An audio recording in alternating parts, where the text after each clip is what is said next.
The World Heavyweight Championship that Seth Rollins swears is not a secondary title. Just ask him about it. Seth Rollins is defending against Finn Balor in a rematch of a rematch of a rematch of a rematch of the first Universal Championship. I don't know. Yeah, I was actually checking their stats. These guys have wrestled each other like 100 times. But I will actually defend Seth Rollins calling the World Heavyweight Championship not a secondary title. And here is my reasoning for that. Okay, there's different rules for the different titles, right? Roman's title doesn't have to be defended all that much. Seth's title, in my headcanon, is going back to the old you need to defend this title every 30 days rule. Yes. Because that was the rule. And then Triple H, like, I have a feeling this is Triple H's headcanon too. And I do believe Triple H's headcanon because he's got to get stuff approved by Vince McMahon. So I'm certain there's a lot of like Triple H on the phone with Vince McMahon hearing this going, okay, all right, that doesn't make any sense. How do I make this sense in my head? What the hell was I talking about? What was my headcanon? The World Heavyweight Championship being defended every. Oh, right. Okay, so the two titles have different rules. That's so. Seth Rollins' world title is the. Oh, and of course I'm getting the message that we're running out of time here. So Seth Rollins is the world champion of people who are going to defend the title once every 30 days. Roman Reigns is the world champion of champions who defend it whenever the fuck they defend it. Two different titles, two different divisions. It's like two different weight classes in boxing or whatever. No, I get it. Yeah. So, maybe it's a world title, but yeah, nobody sees it that way. Yeah. Which is a shame because there really should be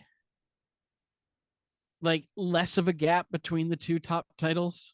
Yeah. You know what I mean? Yeah, like, it does feel like there's a very big gap between Roman and Seth, when it was the Universal on Raw and the WWE on SmackDown, they felt, either one could headline the pay-per-view. But yeah. Well, when you got Roman walking around with one big gold title and then Heyman's got two other titles, and you're like, yeah, okay, well, it's easy to see who the world champion is here. It's the guy who has all the world titles. Makes sense.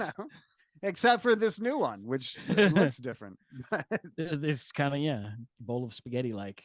I think in this match though that bowl of macaroni and cheese stays around Seth Rollins' waist unless we get an amazing Damian Priest cash in where Priest makes it a triple threat and lets Finn Balor pin him.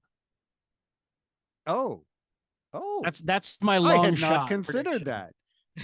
Okay, I will totally take that as a long shot possibility. Okay, yeah, that would be something that could happen. So the drama here is not so much. I mean, Finn Balor has cut some amazing promos about how like Seth Rollins injuring him after he just won the title 7 years ago. I mean, those have been fantastic. But the drama that I think is going to take place from SummerSlam onward is between Damian Priest and Finn Balor. Like that's kind of what they're building. So much like the Mega Powers defeated the Mega Bucks and then Macho and Hogan moved into a program, I think it's going to be pretty similar here. So one of them is going to cost the other one the championship, or like most likely, right? So maybe Finn just about has the match won. Priest goes to cash it in. Finn's like kind of like, what are you doing? But that's sort of what the end of their match at Money in the Bank was, right? Like, a little Priest bit, just kind of showed up. So it could be maybe Priest cashes in and Finn costs him the match. Like, but turning into a triple threat with the drama surrounding Damian Priest and Finn Balor, I definitely think that's something that could happen. I think it'd be a true swerve, if you will. Yeah. And it would also elevate that world heavyweight championship a little bit by being like, this is worth cashing in on. You know what I mean? Mm-hmm. Like, Mm-hmm. if it's the guy, it's not like, because no one ever cashes in to get a shot at, the US title or something. Oh, Like, no, you know, Austin Theory did that. Austin Theory well, yeah, okay. literally did that last week, but it was terrible. And Fantastic. they should never do that ever again. Well, But you're from right. now on, no one should do that. But you're right. Like the Money in the Bank cash in makes the title feel more important, right? Yeah, for sure. And also like Judgment Day. Like I just feel like Judgment Day is your hottest act on Raw. It's your second hottest act in the company. Putting the world title in like amongst that act somehow, I think would be pretty cool. Then it's your solidified as your main storyline on Raw. Yeah, and it gives Finn Balor kind of a bit of prestige to work with too, if you put it on him, because he deserves it. Who do you think goes babyface between Balor and Priest? Ooh, Priest.